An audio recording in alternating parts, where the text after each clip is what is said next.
جی میری بہن کون اور کہاں سے؟ لوٹن سے. لوٹن سے. کیا نام ہے؟ I don't want to give my name in. Just give your mummy name. Nasreen. Who's the patient? کون پیشنٹ ہے؟ جو پیشنٹ ہے اس کا you know their foot is hurting really bad underneath, really sharp pains. ٹھیک ہے. And she's got a really high cholesterol as well. So امی can کی you Umar tell us کتنی ہے؟ what to... امی کی عمر کتنی ہے؟ مم ایج؟ She's 60. 60. کیا نام؟ ممی کو شوگر بھی ہے؟ نہیں nothing, no sugar, no blood pressure. الحمدللہ الحمدللہ. تو کیا رائٹ لیگ میں ہے یا رائٹ گھٹنے میں ہے لیفٹ میں؟ I think it's on the right one, right. ٹھیک ہے آپ پروگرام دیکھیں میں ذکر کرتا ہوں. جوڑوں کے درد کے لیے آپ انجیر کا استعمال کریں. جن کے بھی جوڑوں میں درد ہے انجیر، اور رات کو انجیر کے ساتھ ساتھ میتھی دانہ استعمال کریں.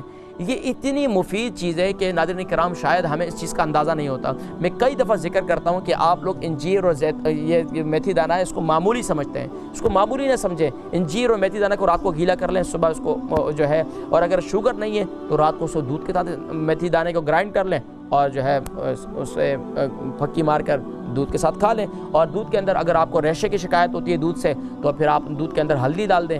اگر دودھ کے اندر ہلدی سے بھی آپ کو جو ہے کوئی آپ کی طبیعت کو راس نہیں آتی تو آپ اس کے اندر دار چینی ڈال دیں. تو یہ مختلف چیزیں ہیں پھر اس کے استعمال کروائی جاتی ہیں. تو بہرحال یہ گھٹنوں میں تکلیف کے لیے ایک تو عمر کی زیادتی ہے. اس عمر میں پھر بس اوقات جو ہے یہ گھٹنوں میں تکلیف ہو جاتی ہے. اور گھٹنوں میں یہاں اس کے ضمن میں ایک اور بات ذکر کروں کہ وہ لوگ جن کے دیکھیں اب جوان ہیں نا، جوانیوں میں گھٹنوں میں تکلیف تو نہیں ہوتی ہے، بڑھاپے میں ہوتی ہے.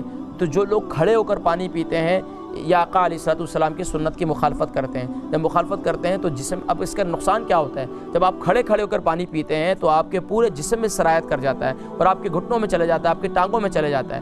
دیکھیں آب زمزم کو کھڑے ہو کر پینے کا کیوں کہا گیا کہ جب آپ آب زمزم پانی کو کھڑے ہو کر پیتے ہیں تو آپ کے پورے جسم میں سرایت کرتا ہے اور آب زمزم میں شفا ہے.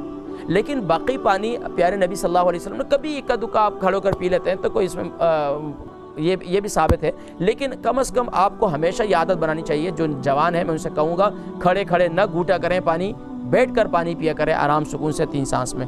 تو یہ بہرحال اب بزرگ ہیں. اب اس کے ساتھ ساتھ جو ہے آپ اپنے گھٹنوں پہ ہاتھ رکھ کر رب انی مسنی الضر وانت ارحم الراحمین، سورہ انبیاء آیت نمبر 83 ہے. سورہ انبیاء آیت نمبر 83 رب انی مسنی الضر وانت ارحم الراحمین. یہ آیہ مبارکہ ان تمام لوگوں کے لیے جو لا علاج بیماریاں ہیں، یعنی کہ بظاہر لا علاج ہیں. پیارے نبی صلی اللہ علیہ وسلم نے ارشاد فرمایا کہ اللہ پاک نے کوئی ایسی بیماری اتاری نہیں ہے جس کے لیے شفا نہ اتاری ہو.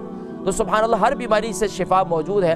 تو اس کے لیے یہ عمل کریں. اور اس کی تعداد یہ ہے کہ ہر فرد نماز کے بعد جو ہے اپنے ہاتھ پر دم کر کے اول آخر درود شریف کے ساتھ 11 مرتبہ اس آیہ مبارکہ کو پڑھیں، اور جہاں پر درد ہے وہاں پر جسم میں اس آیہ پڑھ کر جو ہے اپنے ہاتھوں میں پھونک کر وہاں ہاتھ پھیر دیں تو انشاءاللہ العزیز یہ تکلیف جو ہے وہ دور ہو جائے گی.